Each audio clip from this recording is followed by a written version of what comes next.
Hi, I'm Larry Johnson. I'm a professor at Texas A&M University in the Department of Veterinary Integrated Biosciences. We want to continue with our histology lecture series, and today we'll be talking about the digestive system. The digestive system, we want to look at the general organization of the digestive system and see how it functions in obtaining metabolites necessary for growth and energy for the body, but maintain a barrier to the environment to help maintain a normal milieu within the body.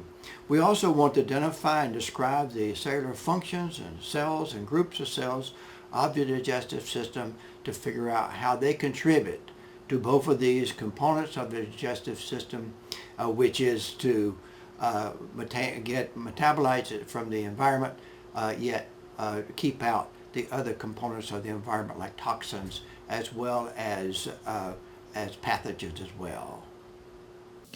If we look at this cross-section of a dog, we see a gross specimen of the stomach and the esophagus, liver, there's a diaphragm, and the small intestine with a little bit of liver there too as well. If we move back a little further, we see at the back of the stomach, but then we start picking up the small intestines, more small intestines. As we move back, we pick up the colon as well, and then finally you have the colon right at the end before the digesta is stored here, and then finally discharged.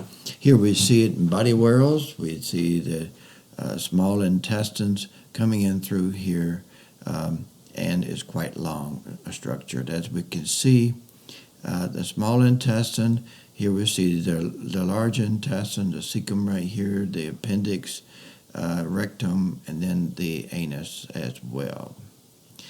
So remember, a difference in the small and the large intestine is that the small intestine has villi, projections, that are not in the large intestine. The large intestine have these crypts of lubricant, just like the small intestine does, but no extending projection in it. So this is small intestines, and you can see these projections. These projections increase the area, as we said before, as well as these pachycircularies, and also there's microvilli on the surface of the cells.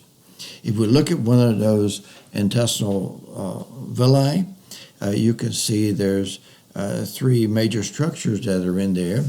You have the arteries and the veins going in there, but also in yellow here we see a central lacteal. This is a one-way lacteal, a lymphatic duct that drains fluid from the villus in through there, and it absorbs fats, as we'll talk about later on.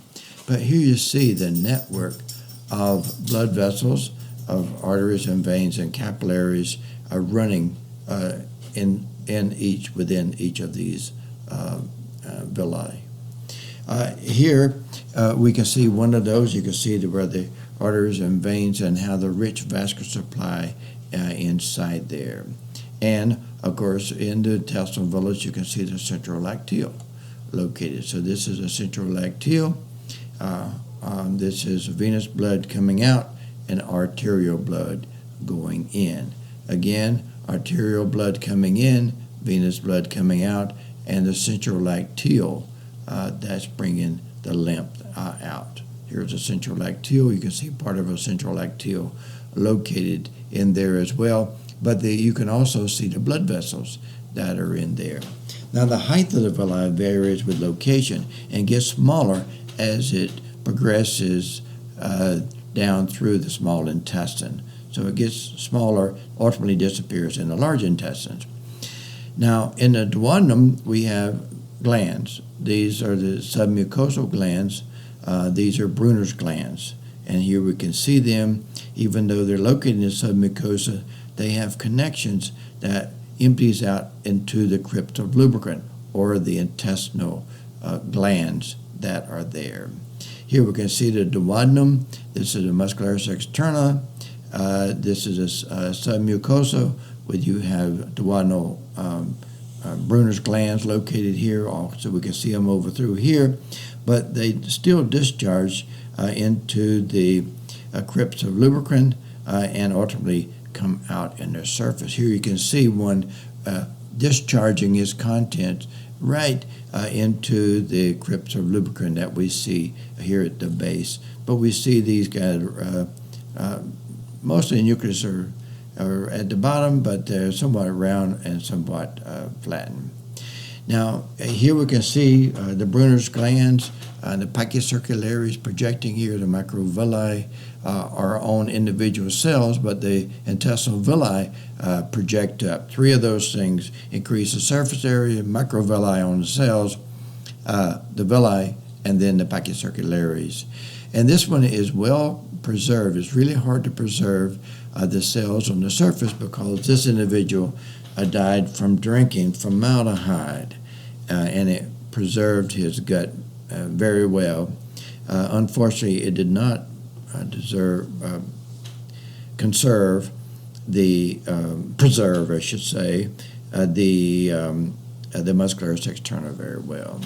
So the submucosal interstitial glands of Brunner are simple branch tubular acinar glands is what it is. If you have no branching in a duct, we call it simple duct. But if there's branching of the duct itself, we call it compound. And so we have a series of simple ducts, and you can have tube, coiled, branch, tubular, alveolar, different ones. But in the case of the Brunner's gland, is tubular acinar. So this is the one that it is characteristic of the Brunner's glands located in the first portion of the small intestine, the duodenum. Now the submucosal glands of Brunner are located there, as you see, and project up into here. They're located the first few centimeters of the duodenum, mainly between the pleuris and the pachyvator, which is where the pancreatic juices come in. And so the function is to protect the duodenum wall against digestion, because they protect the wall from that ingesta coming out of the stomach, where it may have a low pH. And the secretion is strongly inhibited by sympathetic, and that as a result of that, if you reduce the secretions, you're more likely to have an ulcer, and that's about 50% of the ulcers occur at that location. These cells could be mucous, serous, or mixed, depending upon the species. Here we see a small intestinal villi projecting, crypt of lubricant, and also we see Pryor's patches. So these are lymphoidal nodules that are located here in the submucosa. And here we can see how the epithelium might look over one of these. And here you can see these are intestinal villi, but then this area here is covered up. So these would be several cells in through there covering up these areas. And in fact, if you look at those are the M cells. Those are the antigen-presenting cells. So they don't have a brush border like the intestinal absorptive cells. And they interact with the macrophages to stimulate the lymphocytes to present the antigens on the surface to them so they can make antibodies against them. And also the macrophages right there are gobbling up things as well as chopping the antigens and presenting them to the cells as well. So here we can see the M cells located. You can see the M cells located here.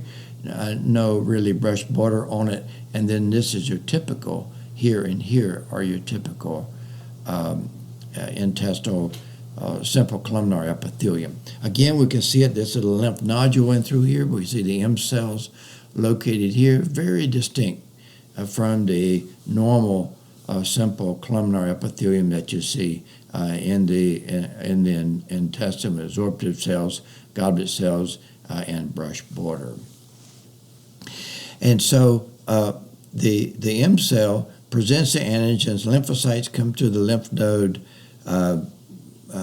interact with their antigen, and then go back underneath the lamina propria of these cells here, and they produce the B cells produce plasma cells that produce antibodies. So IgA is one of the antibodies that's produced, and that's more secretory antibody that's picked up and by transcytosis discharged in the lumen. That way, whatever antigens you're being exposed to whenever you eat things, the immune cells can respond to those specific antigens. Now, in the large intestine, you don't have villi, as I mentioned, but you do have the crypts of lubricant, and they're mostly goblet cells. Also, another thing about the large intestine is you have the inner circular muscle all the way around, but the longitudinal muscle is thrown in these tachia coli that you see located here, thrown in bands that we can see.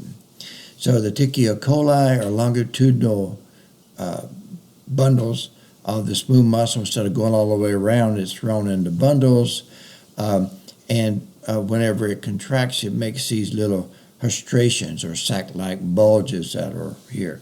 No villi, thick mucosa, numerous goblet cells are located in the crypts of lubricant. So here we see the small intestines with a villi projecting off the surface, and the large intestine would you just have these crypts of lubricant and basically smooth surface on the top. Here we can see it again.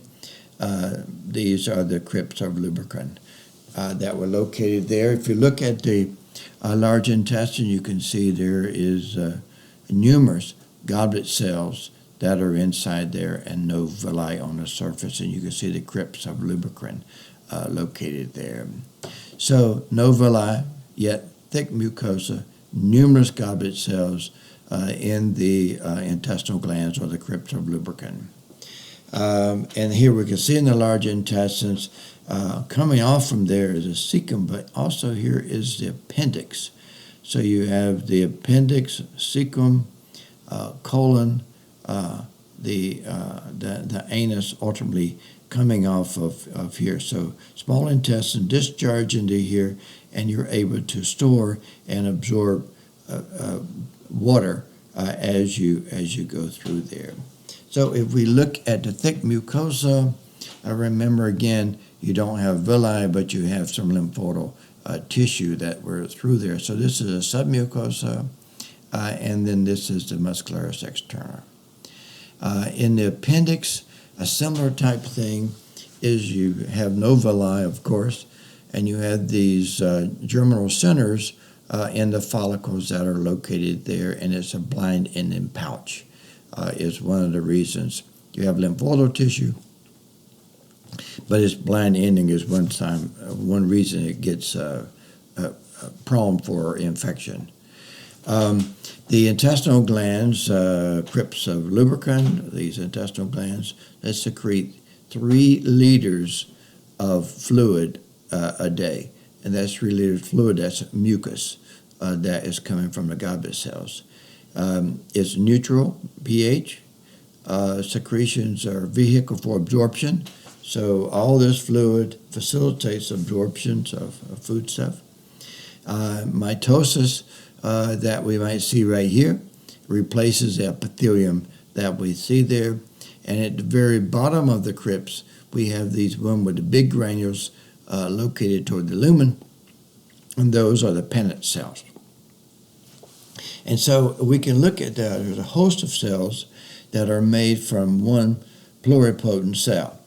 And one is the intestinal absorptive cell, our typical one with the brush border on the surface, lots of mitochondria in through there, intestinal absorptive cell.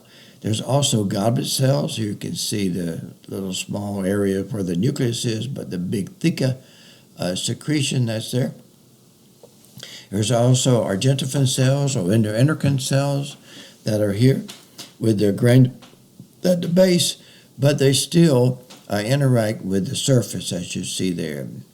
And then there's pennant cells with the big red granules located at the bottom of the crypts. Also, these cells give rise to the Brunner's glands that are located in the duodenum or the small intestines. So if we look at the absorptive cell, we can see some various characteristics. You can see a cell extends from here to here. It's a columnar cell, has a brush border, has an interdigitated lateral border, a nice euchromatic nucleus, distinct nucleolus, mitochondria here and here. It also has a glycocalyx, and that glycocalyx, which goes all the way around the cell but amplified in the surface, protects against enzymatic digestion and is active in digestion itself. There's a terminal web right in through here, the part where there's many filaments, intermediate filaments, and there's actin filaments that are up there, intermediate filaments that kind of prevent other organelles from going in through there. Lots of mitochondria for transport. There's a nice Golgi apparatus we see in through there. They have smooth endoplasmic reticulum on the surface for resynthesized triglycerides, and there's a lateral interdigitation between adjacent ones. So if we look at that, glycocalyx is the sugars that's on the surface of the brush border. Brush border, remember, are uniform microvilli of high density and uniform length and non-branching. But you have amplified glycocalyx sugar coating on top. Here again, we can see the glycocalyx will be involved in protection, the brush border, terminal web, tight junction between adjacent cells. There are several enzymes in the intestinal absorptive cells.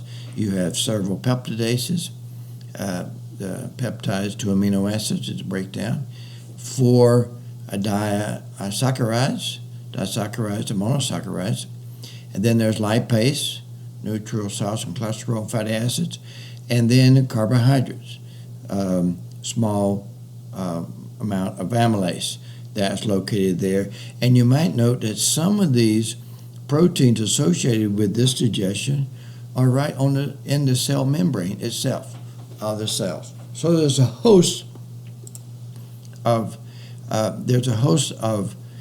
different enzymes that are associated with intestinal absorptive cell.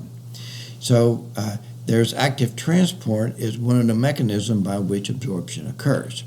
And that occurs to monosaccharides and amino acids. So they're actively transported across. There's passive as well. The monoglycerides just come right through. Monosaccharides have to be transported through, but the monoglycerides come right through. And there's also resynthesis of the triglycerides in the smooth ER. So that monoglycerides come through, and then they're resynthesized here in the smooth endoplasmic reticulum, and then the rough endoplasmic reticulum pinches off protein that goes together to produce, going through the rough ER, goes to the Golgi, and ultimately discharged as chylomicrons. So you get monoglycerides, resynthesized triglycerides, protein is added to it, goes through the Golgi apparatus, and then is discharged in a lateral border, and it goes through the central lacteal going out toward the heart. So you go back from the lymphatics, you go through the thoracic duct, back to the heart without being first detoxified in the liver. And here we can see the smooth endoplasmic reticulum with a lipid is resynthesized in through there, the triglycerides are, and then they're discharged at the lateral border. This is 2 different cells here, nuclei, 2 different cells, as the chylomicrons. So these chylomicrons here are discharged in the lateral border, ultimately makes their way down to the lymphatic capillary, and then through the thoracic duct back to the heart.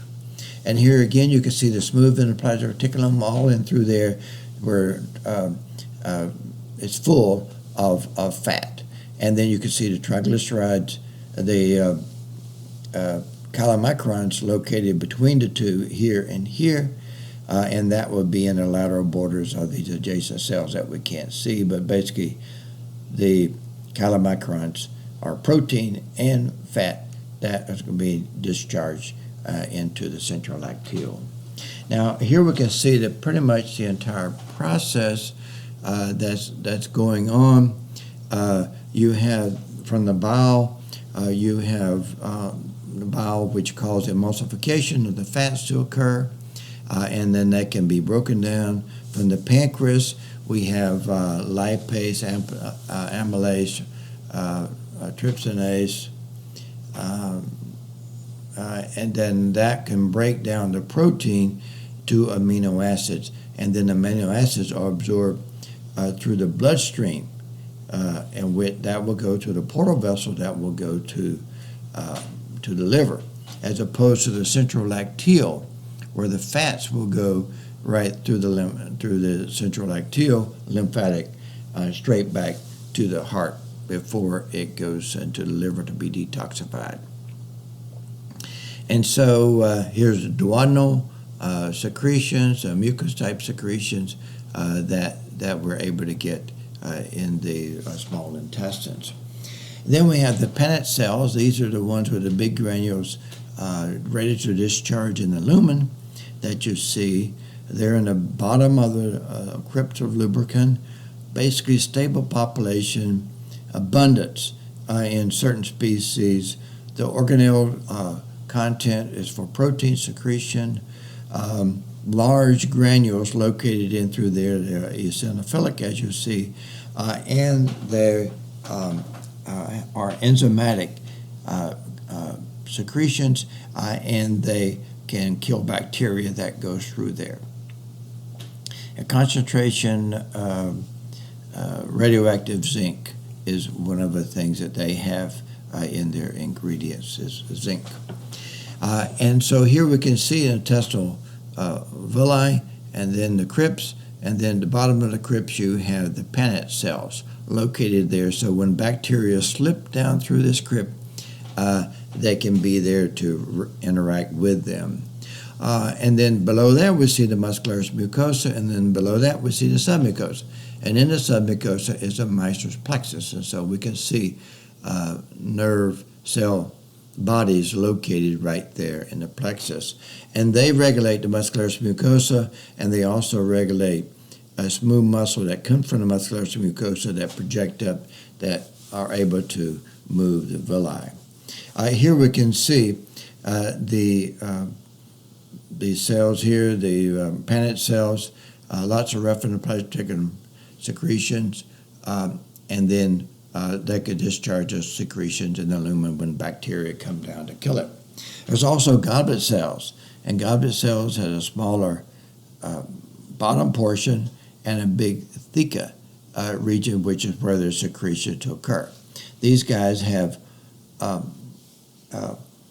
secretions that are discharged out through the lumen, and so out into the lumen, and they're discharged. So we have theca, but the cell only has like one go because the epithelium is constantly being changed every 4 to 6 days. Short life, one load, discharge, gone. Flattened nucleus. The mucus is kind of like raw egg white. It lubricates and protects is what it does. Here we can see goblet cells. This is your typical one. Rough ER on the sides here, and Golgi as well. Mitochondria, some ribosomes in through there, but I guess this whole thing here is Golgi in the secretions. Up through there you can see these theca, and you can see the thin portion where the nucleus is located, and we can see the goblet cell secretions in through there, and you can see that the goblet cells has microvilli but doesn't have a brush border on its surface. Now the function of this mucus that it does, it protects against exfoliation of the cell. It also provides adhesive qualities to the feces to keep it stuck together, and it protects the wall against bacterial activity. So you're constantly washing with all this mucus that's being produced. So skin and GI tract functions as the first line of defense, and that's one of the defense mechanisms. Hydrochloric acid in the stomach mucus in the intestines. Now, another cell is the argintophane cell, and the argintophane cell has its granules in the base, and usually they're golden granules, and they're discharged in the lamina propria to get into the bloodstream. And so those basal granular cells, as you might call them, they're located in crypts. Granules are at the base. Lots of scattered throughout the GI tract. Secretions may be serotonin, cause vigorous contractions of smooth muscle via the nervous system. Also, you see these argintophane cells here and here. Even though you see the granules at the base, the cell touches the lumen. It has to touch that to signal whether to release or not. So each one of them touches the lumen so they can sense what they should do. And here you see them in the intestine, in the stomach as well as the intestine, and there's different types of cells along the way. If we look at the stomach, it's moderate, common in the duodenum, jejunum, sparse, abscess in the appendix. And here you can see the location of them, the product, and the action that occur. And a couple of these you might want to remember is that in the duodenum, it produces gastrin if there's too much protein there. It will cause gastric acid secretion in the stomach. Another one of interest is cholecystokinin, which is in the small intestine. If it detects too much fat, it will cause the gallbladder to empty its contents. Another one is secretin. So the small intestine produces that, and if it wants more pancreatic juices, then it will secrete secretin. So this is where one part of the GI tract is actually talking to another part of the GI tract. Now, in terms of movements, there's two types. There's rhythmic segmental movement, so it moves back and forth. As you see, it mixes up back and forth, so it can get the enzymes with the foodstuff. And so, as you remember, one of those things important is a serosa, so things can slide, so they can change the diameters of these things without interfering or attaching to any solid wall. And also, you need muscle. Muscularis externa is a muscle associated with these types of movements. The other one is paracelsus, where you have progressive movement to occur. So you have contractions right behind the bolus, pushing the bolus forward, and it's kind of rotation as well. Now, in order to do that, you have to have nervous system. So we have parasympathetic, which activates the Auerbach's plexus, and you have sympathetic, inhibits the GI movement, sympathetic, because if you need to run, you don't need to defecate or anything like that. So excites the sphincter internal. So this inhibits. Not time to defecate when you see a bear. You can do that later. So there's intramural nervous plexus extends from the esophagus to the anus. So you have the Meissner's plexus in the submucosa, and you have the Auerbach's plexus in the muscularis externa. And here we can see the Meissner's plexus, very nicely right there. And this regulates the contraction of the smooth muscle and squeezes out the secretions, as opposed to the Auerbach's.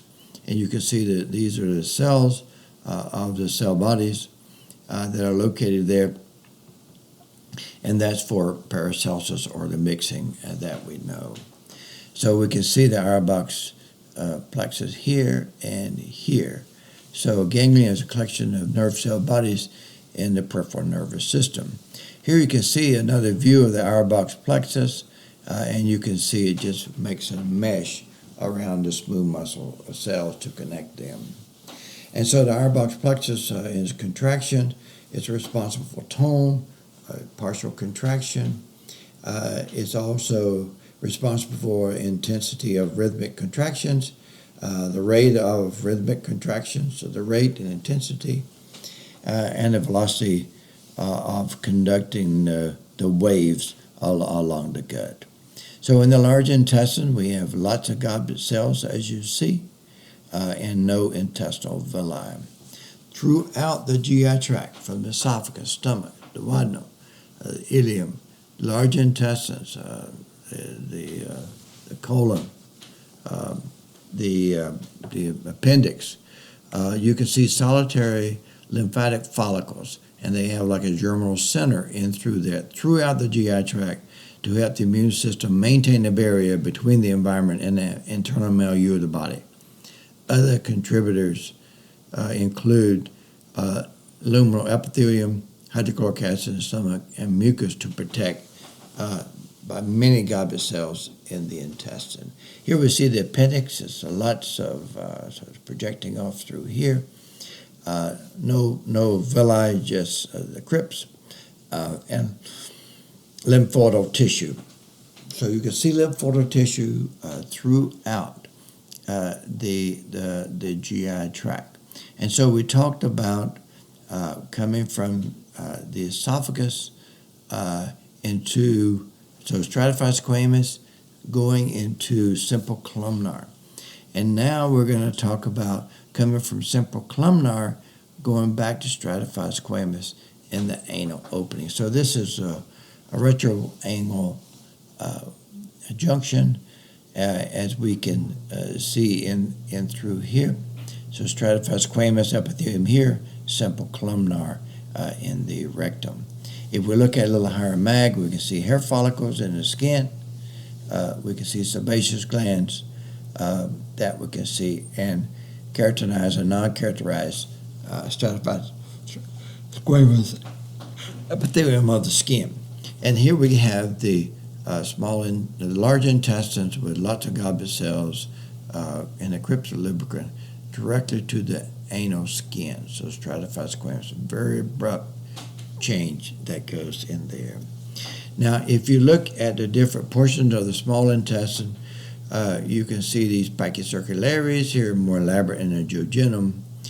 Brunner's glands occurs in the duodenum. Intestinal villi are throughout the small intestine, but the large in the appendix and the colon.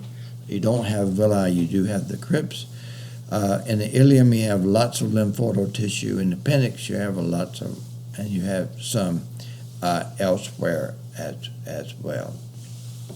And remember, you have secretions of the ducts, of the glands that we will talk about next time.